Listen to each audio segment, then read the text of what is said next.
Sir నమస్తే అండి, మీ పేరు? చలమలశెట్టి శ్రీనివాసరావు. శ్రీనివాసరావు గారు ఏం చేస్తుంటారు? నేను రియల్ ఎస్టేట్ బిజినెస్ చేస్తాను. ఇప్పుడు టీడీపీ వైసీపీ మేనిఫెస్టోలు విడుదల చేయడం జరిగింది, రెండు కూడా ఒకే రోజు విడుదల చేశాయి. మరి రెండు మేనిఫెస్టోలు కూడా నిజమైన పేద ప్రజలకి ఎంతవరకు దగ్గరగా ఉందని మీరు అనుకుంటున్నారు?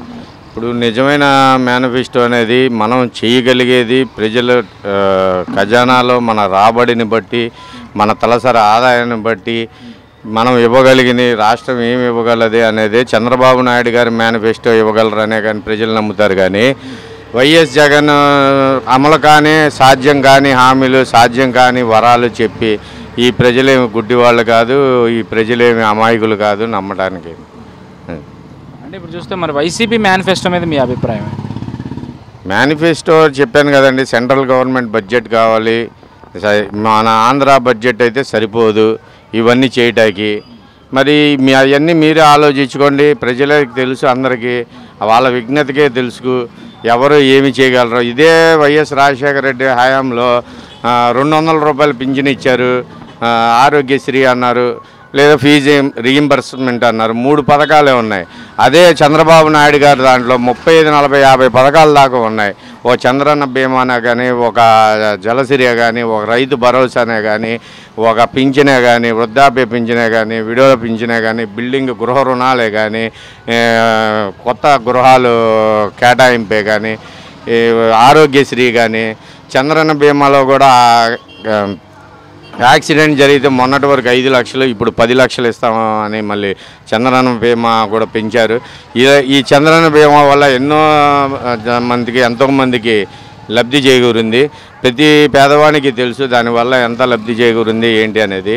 రెండోది ఈ సీఎం రిలీఫ్ ఫండ్, ప్రతి ఒక్కరికి ఇంటికి వెళ్ళి సీఎం రిలీఫ్ ఫండ్, మనం గతంలో ఏనాడైనా సీఎం ఉన్నా మనం తెలుసా ఇలాగ సీఎం రిలీఫ్ ఫండ్ ఒకళ్ళు వస్తుంది అని కోట్లు ప్రతి నియోజకవర్గంలో ఇచ్చారు.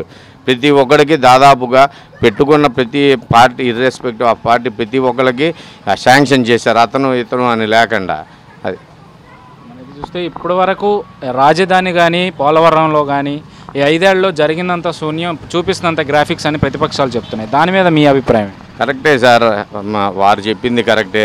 జగన్మోహన్ రెడ్డి గారి ఇల్లు కడతాకి ఇవాళ మన ఈ రాజధానిలో ఎన్నేళ్ళు పట్టింది, ఎన్ని సంవత్సరాలు పెట్టి ఆఫ్టర్ ఆల్ ఒక ఇల్లు, ఒక పోలవరం ప్రాజెక్ట్ అంటే ఇది మొత్తం ఆంధ్ర రాష్ట్రానికి మొత్తానికి సంబంధించింది. ఎన్నో క్యూసెక్కుల నీరు సామర్థ్యం నిలవబెట్టాలి. ఏదో ఆషామాషి అట్టపెట్టెలతో కట్టేసి చేసేది కాదు ఇది. బడ్జెట్లు ఉంటాయి, కేంద్రం ఇవ్వాలి, మన దగ్గర డబ్బు ఉండాలి. మనం ఒట్టి బట్టలతో వచ్చాం ఈ ఆంధ్ర. ఈ ఒట్టి బట్టలతో వచ్చి ఎంత నాయకుడు కాకపోతే అతను ఇంతవరకు అంతదాకా దాన్ని తీసుకొచ్చాడు అనేది ప్రజల విజ్ఞతకే వదిలేస్తున్నాం. ఇదే నువ్వు ఆఫ్టర్ ఆల్ నీ సొంత ఇల్లు కట్టుకోవడానికే నీకు 3 ఏళ్ళు 4 ఏళ్ళు పట్టింది. ఒక ప్రాజెక్ట్ కట్టాలంటే అన్నాళ్ళు పట్టుద్ది. అది అంటే నిజంగానే ఇదంతా గ్రాఫిక్స్ అంటారా? అసలు ఒక్కటి కూడా జరగలేదు. కళ్ళకి వెళ్ళి ఇప్పుడు మనం వెళ్ళి చూడాలి. ప్రతి ఒక్కరికి తెలుసు, ఎంతోమంది వెళ్ళి చూశారు అది ఎంతవరకు పనులు జరిగినాయని, రాజధానిలో కూడా ఎంత పనులు జరిగినాయని. రాజధాని చుట్టుపక్కల రోడ్ ఎక్స్టెన్షన్సే కానీ, కొత్త రోడ్లే కానీ, ఎల్ఈడి లైట్ బల్బులే కానీ, ఏదైనా సరే గ్రీనరీయే కానీ, ఈ ఎంత డెవలప్మెంట్ అయిందనేది ప్రజలందరూ చూస్తూనే ఉన్నారు. ఇరుగు రోడ్లు ఎక్స్టెన్షన్ సెంటర్స్ అంటే ఈ 4 రోడ్ల కూడల్లో కూడా ఎక్స్టెన్షన్ చేసి ట్రాఫిక్ అంతరాయం లేకుండా అన్ని చోట్ల కూడా ఎక్కడ మన పోలీస్ కంట్రోల్ రూమే కానీ, చిట్టినార్ సెంటరే కానీ, యువతల ఎర్రకట్ట డౌన్లో కానీ అలాగ ప్రతి చోట జనసామర్థ్యం ఎక్కువ ఉన్న చోట్లల్లా ఎక్స్టెన్షన్ చేస్తూ తనదైన మార్కు చంద్రబాబు నాయుడు గారు తనదైన అభివృద్ధి, తనదైన పురోగతి చూపించుకుంటూనే ఈ 5 సంవత్సరాల పాలన చేశారు. ఎక్కడ అవినీతి కానీ, ఎక్కడ రౌడీయిజం కానీ, ఎక్కడ గూండాయిజం కానీ ఆయన చేయలేదు. విజయసాయి రెడ్డి గారి విషయానికి వచ్చేసరికి ఇటీవల ఒక ప్రముఖ ఛానల్ ఆయన మాట్లాడిన ఫోన్ కాల్ ఏదైతే ఉందో దానికి సంబంధించిన ఆడియోని విడుదల చేయడం జరిగింది. అది మీరు వినే ఉంటారు. మరి విజయసాయి రెడ్డి గారు అన్న ఆ మాటల మీద మీ అభిప్రాయం ఏంటి? విజయసాయి రెడ్డి గారికి మా కాపులు అంటే అంత చులకన భావంగా ఉంది. కాపు సత్తా ఏమిటో మేము ఈ రాబోయే ఎలక్షన్స్లో చూపించబోతున్నాం. మేము ఏమి అమాయకులం కాదు.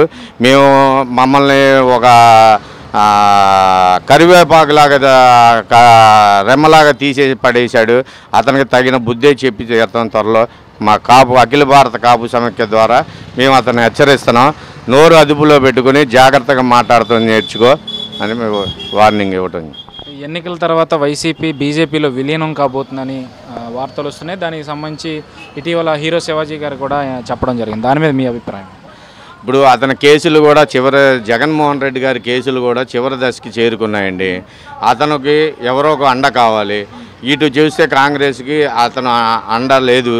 అతను ఆటోమేటిక్గా వెళ్ళి మీరు చూస్తూనే ఉన్నారు. పాత క్లిప్పింగ్లే కానీ పాత ఈ విజయసాయి రెడ్డి వెళ్ళి కాళ్ళు మొక్కడం కానీ ఈ జగన్మోహన్ రెడ్డి గారు మోడీ గారు కాళ్ళు పట్టుకోవడమే కానీ ఇవన్నీ మీరు గత సంవత్సరం నుంచి క్లిప్పింగ్లు ఈ రాజకీయం కేసీఆర్తో చట్టాపట్టాలు వీళ్ళ రాజకీయం అన్నీ మనం అందరం చూస్తూనే ఉన్నాం. అందరం ప్రజలంతా కూడా గమనిస్తూనే ఉన్నారు వీళ్ళందరినీ. వీళ్ళ సొంత స్వలాభం కోసం వీళ్ళు కేసుల నుంచి బయటపడటం కోసం వీళ్ళు వాళ్ళ దగ్గర మిలాఖత్ అయ్యి రాష్ట్రాన్ని వాళ్ళకి కేసీఆర్కి మోడీ గారికి తాకట పెట్టడానికి సిద్ధమయ్యారు. వీళ్ళు ఏమీ ప్రజలకు చేసింది ఏమీ లేదు, శూన్యం. ప్రజా సమస్యలపై కూడా వీళ్ళు ఏ నాడైనా పోరాడారా? ఏ రోజు ఒకరోజు పలానా అసెంబ్లీకి వెళ్ళారా? అసెంబ్లీ ప్రజలు మన ఎందుకు ఎన్నుకుంటున్నారు? మన సమస్యలు మన పరిష్కరిస్తారని ఎన్నుకున్నారు. అంతేగాని వీళ్ళు దద్దమ్మలాగా రోడ్ల మీద తిరగటానికి లేకపోతే విదేశాలు తిరగటానికి వీళ్ళని ఎవరో ప్రజలు ఎన్నుకోవాలా. మా ఓటు అంత తెలివి తక్కువ, అంత హీనమైపోయింది ఇవాళ ఈ ప్రజాస్వామ్య దేశంలో. ఒక్క ప్రజా సమస్య మీద పోరాడిన వ్యక్తి ఇతను సీఎం చేసి ఎంతమందికి న్యాయం చేస్తాడని మేము అడుగుతున్నాం.